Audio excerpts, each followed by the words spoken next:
Добро пожаловать на канал Харасет. Сегодня я вам отвечу на вопрос, что будет удалить Threads и удалится ли с этим Instagram.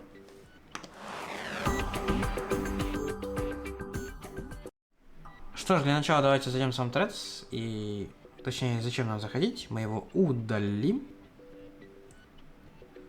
Удаляем. Удаляем полностью. И все, Threads нет. Давайте теперь найдем Instagram. Как мы видим, Инстаграм остался в целостности, то есть даже если мы на него зайдем, мы спокойно на него можем зайти. А это означает лишь одно. Threads может не зависеть от Инстаграма, и он удаляется отдельно от него. Вот и вам ответ на вопрос. Что ж, всем спасибо за просмотр, не забывайте подписываться на канал Харасет, всем удачи и пока.